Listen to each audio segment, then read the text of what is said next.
أعوذ بالله من الشيطان الرجيم. قالوا لم نك من المصلين ولم نك نطعم المسكين وكنا نخوض مع الخائضين وكنا نكذب بيوم الدين حتى أتانا اليقين. Today I want to share with you a very brief but a very powerful, I feel, set of ayat that communicate a message that gets so often overlooked. Allah Azza wa Jal describes people in Jannah first that are having a conversation with each other and they're wondering, what do you think happened to the people in Jahannam? And then immediately the scene switches over to the people in Jahannam, and as they're being thrown in, they're being asked, مَا سَلَكَكُمْ فِي سَقَرٍ? What led you to this place? Oh my God, why were you so unintelligent? How could you have made the decisions in your life that got you here? And so they respond, they look back at their life and they realize what were the main things that got us into hellfire. And they kind of grudgingly and sadly, looking back in a state of sadness and regret, they iterate those crimes, those major crimes, and they're captured so beautifully in these passages. First, they say, قَالُوا لَمْ نَكُ مِنَ الْمُصَلِّينَ. We were never going to be the ones who prayed. This is different from saying, لَمْ نُصَلِّ, we didn't pray. لَمْ نَكُ مِنَ الْمُصَلِّينَ. We would never be from those who pray. In other words, we wouldn't want anything to do with them. We didn't want to be around them. You would never look at us and say, this guy's going to pray. No way, man. Prayer? What a dumb idea. I'm not going to do that. They were above it.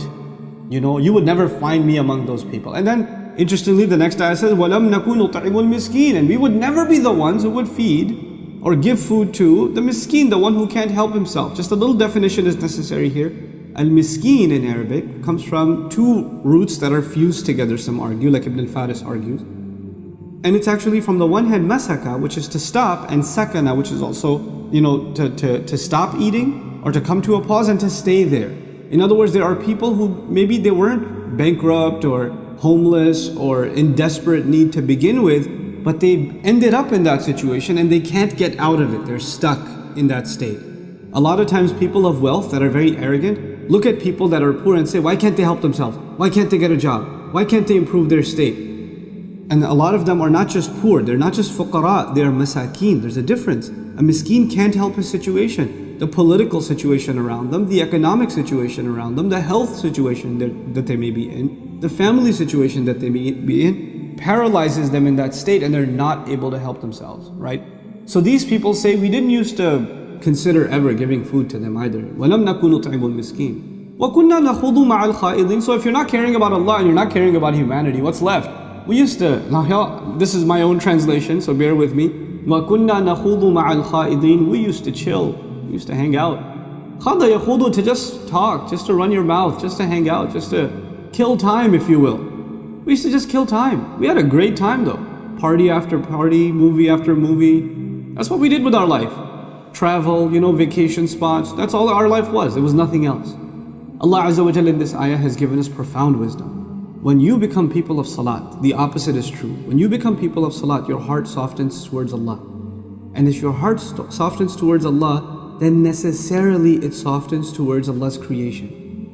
And you start looking around you of who you can give, who you can help. It's supposed to be a natural consequence, and the opposite is also true. If you're making salat, but your salat doesn't make you want to give, then maybe there's something wrong with that salat. Because one should lead directly to the next. It should be a natural consequence. You see, salat to us, to the Muslim, if you study Quran, you study the concept of salat in the Quran, salat to us is like a seed, and it keeps bearing these different kinds of fruit. So many different things come out of salat, and one of the fruits of salat is mentioned in this ayah. And if you're praying, but this fruit isn't manifesting, this plant isn't coming out, and this one of its manifestations being you become concerned for others. You want to give food to others. وَلَمْ نَكُ نُطْعِمُ الْمِسْكِينَ. We would never even consider it. That thought didn't even cross our minds.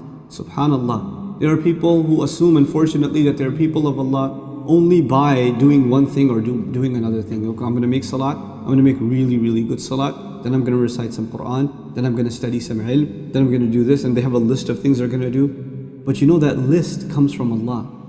What your priorities should be, what the result of your salat should be, comes from Allah. Salat is not just an act, it's a reorientation of our thought process.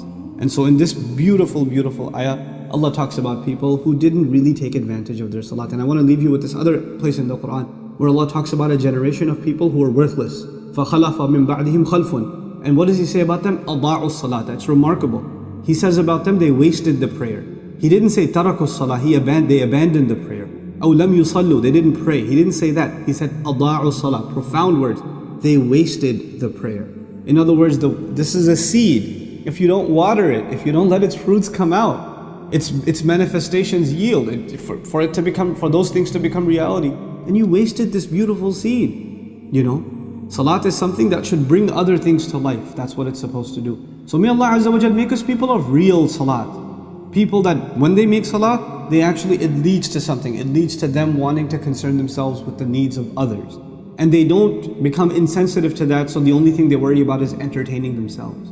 وَكُنَّا نَخُوضُ مَعَ الْخَائِضِينَ حَتَّى أَتَانَا الْيَقِينَ. Until and we stayed this way until وَكُنَّا نُكَذِّبُ بِيَوْمِ الدِّينِ حَتَّى أَتَانَا الْيَقِينَ. We lived a carefree life. We didn't even think about Judgment Day until the final conviction came to us, which is death itself. May Allah wake us up well before al-yaqeen comes to all of us. May Allah Azza wa Jal make us a people of salah and make us a people who give. And wallahi, when we give, maybe our deeds weren't enough, but the du'as of those that we gave to, maybe their du'as are going to be the ones that save us on Judgment Day.